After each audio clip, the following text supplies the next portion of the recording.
সর্ষে বাটা দিয়ে পমফ্রেট মাছের একটা ঝাল রেসিপি তোমাদের সাথে আজকে শেয়ার করব। দেখে নাও এটা কিভাবে বানানো হলো। প্রথমে মাছগুলোকে ধুয়ে নেওয়া হলো। অবশ্য তোমাদেরকে জানিয়ে নিই, এই রেসিপিটা কিন্তু আমার তৈরি না, এই রেসিপিটা কিন্তু আমার ননদ বানিয়েছে, আর ভিডিওটা কিন্তু আমি করেছি। ভিডিও করতে করতে কিন্তু আমিও রেসিপিটা শিখে নিয়েছি। এবার তোমরাও শিখে নাও রেসিপিটা কিভাবে বানাতে হবে। প্রথমে মাছগুলিকে ভালো মতন ধুয়ে নুন হলুদ মাখিয়ে রাখা হলো। তারপর একটা মিক্সিং বলে সাদা সর্ষে, বেশ খানিকটা পোস্ত আর 5-6টা কাঁচা লঙ্কা নিয়ে একটা মিহি পেস্ট বানিয়ে নেওয়া হয়েছে। এর মধ্যে সামান্য জল দিয়ে পেস্টটা করা হয়েছে, ঠিক এরকম।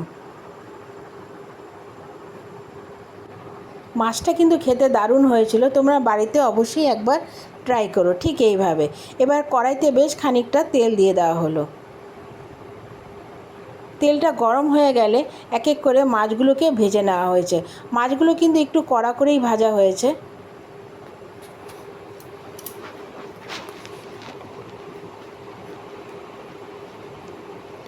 প্রত্যেকটা মাছই ভেজে তুলে নেওয়া হলো।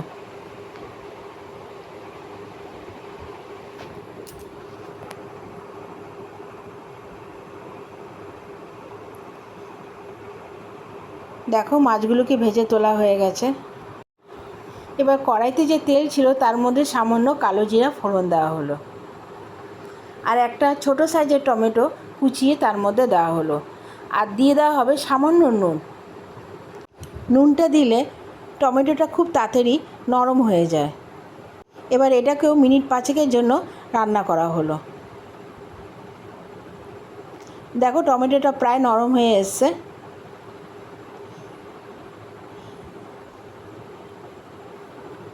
এবার যে পেস্টটা বানানো হয়েছিল সর্ষে আর পোস্ত দিয়ে, তার মধ্যে দিয়ে দেওয়া হলো সামান্য নুন আর সামান্য হলুদ।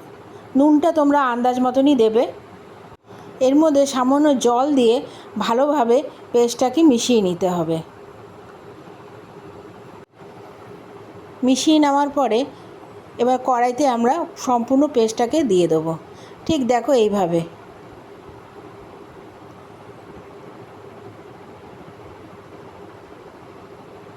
এবার এটাকে মিনিট 5-10-এর জন্য রান্না করে নিতে হবে, যতক্ষণ না এটার থেকে তেল ছেড়ে আসবে।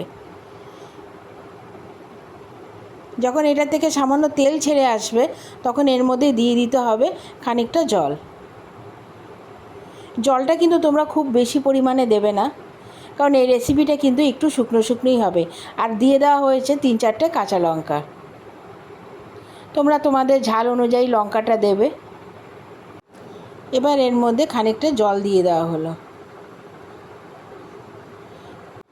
জলটা দেওয়ার পরে মিনিট 5-এর জন্য এটাকে ঢেকে রাখতে হবে, ঝোলটা ফুটে আসা পর্যন্ত।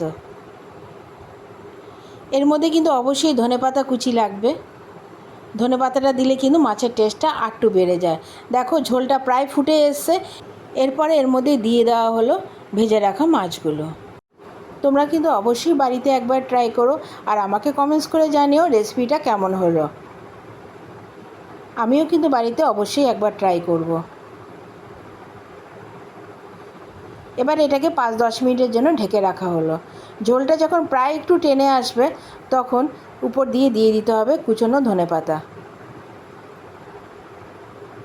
দেখো মাছের ঝোলটা কিন্তু প্রায় টেনে এসছে। এর মধ্যে দিয়ে দেওয়া হলো কুচনো ধনেপাতা। আমাদের রেসিপিটা কিন্তু প্রায় কমপ্লিট। অবশ্যই আমাকে কমেন্টস করে জানিও রেসিপিটা কেমন লাগলো। আর যদি রেসিপিটা ভালো লেগে থাকে তাহলে অবশ্যই একটা লাইক কমেন্টস আর শেয়ার করে দিও। আর আমার চ্যানেলটা কিন্তু অবশ্যই সাবস্ক্রাইব করে দিও। নামানোর আগে দিয়ে দেওয়া হয়েছে কাঁচা তেল। যেহেতু এটা সর্ষে বাটা দিয়ে তৈরি, তাই কাঁচা তেলটা কিন্তু এর মধ্যে দিলে বেশ ভালোই লাগে। দেখো দেখতে কত লোভনীয় লাগছে, খেতেও কিন্তু দারুণ হয়েছিল।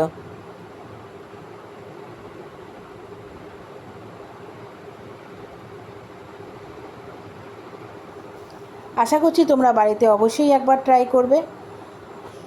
আমি নতুন নতুন রেসিপি নিয়ে তোমাদের সাথে শেয়ার করব। তোমরা অবশ্যই আমার পাশে থেকো। আর রেসিপিগুলো কিন্তু আমি সহজভাবেই তোমাদের সাথে শেয়ার করব, যাতে তোমরা বাড়িতে একবার হলেও ট্রাই করতে পারো। আসছি পরবর্তী রেসিপি নিয়ে, আবার দেখা হবে। তোমরা ভালো থাকো, সুস্থ থাকো। এখনের মতন টাটা।